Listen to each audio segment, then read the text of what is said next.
Have you ever pondered over the rich history and unique culture of Kyoto, Japan? Welcome to an exploration of Kyoto, a city that beautifully blends the ancient with the modern. This is a place where time seems to slow down, where the hustle and bustle of modern life takes a back seat to tradition and tranquility. Once upon a time, Kyoto was the imperial capital of Japan for over 1,000 years. Today, it stands as a monument to the country's rich history, preserving the architecture, traditions, and aesthetics that have come to define Japan in the eyes of the world. Imagine walking down narrow streets lined with traditional wooden machiya houses, their dark wood and intricate designs, whispering tales of a time long past. Or picture yourself stepping through the gates of the countless ancient temples that dot the city, each one a testament to the deep spiritual roots of this fascinating culture. And then there are the serene gardens of Kyoto. These are not just green spaces, they are living art, meticulously designed and carefully maintained to capture the essence of the seasons and to provide a tranquil refuge from the world outside. But Kyoto is not just about the past. The city is also home to thriving contemporary art and design scenes, innovative cuisine, and cutting-edge technology. It's this juxtaposition of the old and the new, the traditional and the modern, that makes Kyoto such a captivating city.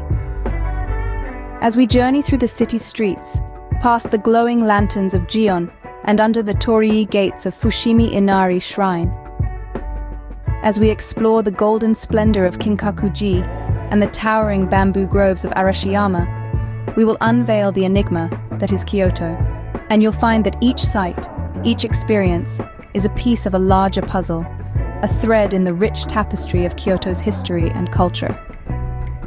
As we journey through time, you will discover why Kyoto is truly a treasure trove of Japanese culture and history.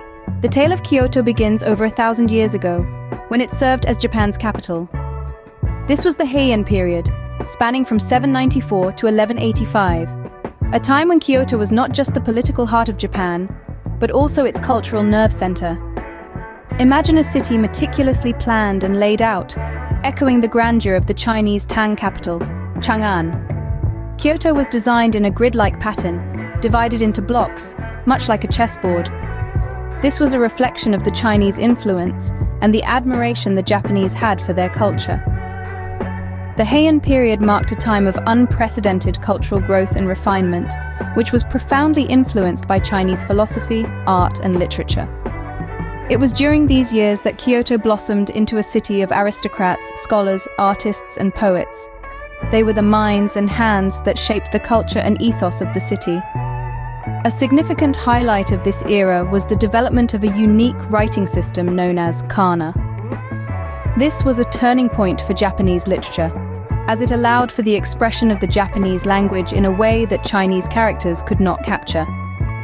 This led to the flourishing of a rich literary culture, with works like The Tale of Genji, often considered the world's first novel, written by a woman named Murasaki Shikibu. The Heian period was also when Kyoto saw the construction of many of its iconic temples and shrines, with their distinctive architectural styles influenced by Chinese design, yet uniquely Japanese. This was the time when the seeds of Kyoto's spiritual and aesthetic identity were sown. However, like all golden eras, the Heian period too had to end. Political power eventually moved away from Kyoto, marking the beginning of the feudal age. Nevertheless, the cultural and artistic legacy of this golden era continued to thrive, shaping the Kyoto we know and love today. The Heian period marked the golden era of Kyoto, setting the stage for its enduring cultural legacy. The spiritual essence of Kyoto is best exemplified by its ancient temples and shrines. These sacred places, deeply intertwined with the city's cultural fabric, offer a glimpse into Kyoto's soul, where tradition and spirituality harmoniously coexist. Take, for example, the Kinkaku-ji, or the Golden Pavilion, whose brilliant gold leaf-covered exterior shimmers in the sunlight, casting a mesmerizing reflection upon the serene pond below.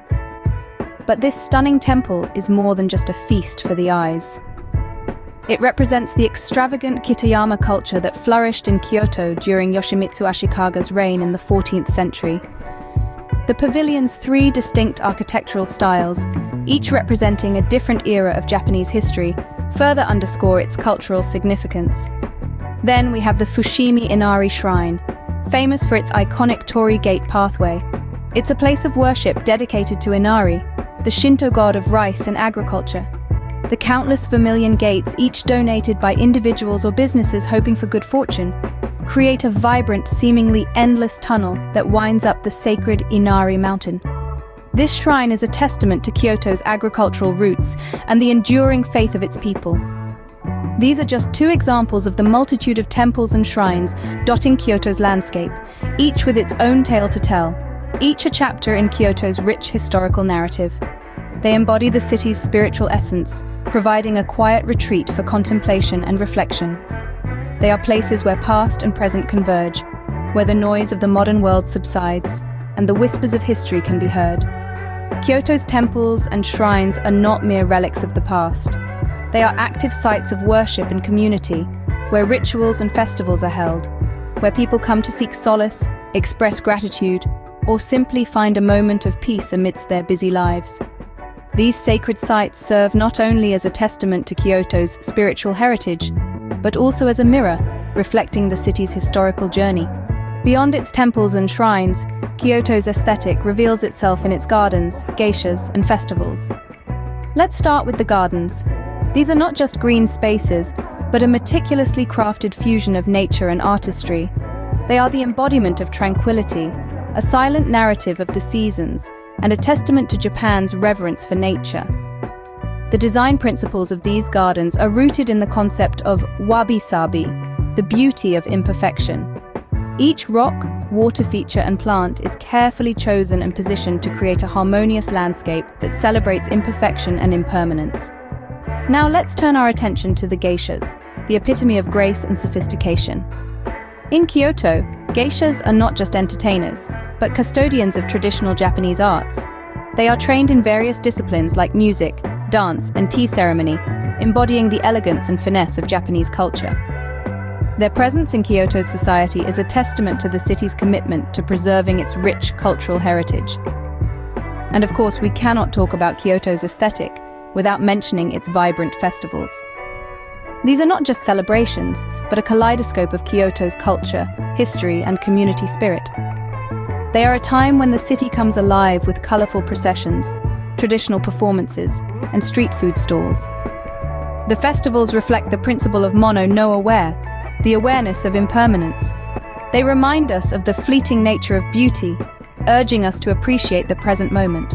From the quiet corners of a Zen garden, through the elegant dance of a geisha, to the lively atmosphere of a festival, Kyoto's aesthetic principles permeate every aspect of life in the city. Wabi-sabi and mono no aware are not just concepts, but a way of life, deeply ingrained in the city's culture. They encourage a mindful approach to life, cherishing the beauty and simplicity and the transient nature of all things. These elements weave together to create the unique tapestry that is Kyoto's aesthetic. In today's Kyoto, the ancient and the modern coexist in harmony. Imagine a city where time-honored traditions find their place beside the pulse of modern life, where ancient temples stand proudly next to gleaming skyscrapers. A city where the past and present aren't at odds, but rather flow seamlessly into one another. This is Kyoto, a city that has managed to preserve its historical character while embracing the new. As we wander through the city, we find ourselves surrounded by stunning modern architecture, chic boutiques, and trendy cafes.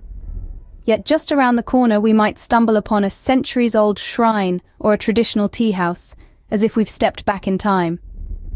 This juxtaposition isn't jarring. Instead, it's a beautiful symphony of the old and new living side by side.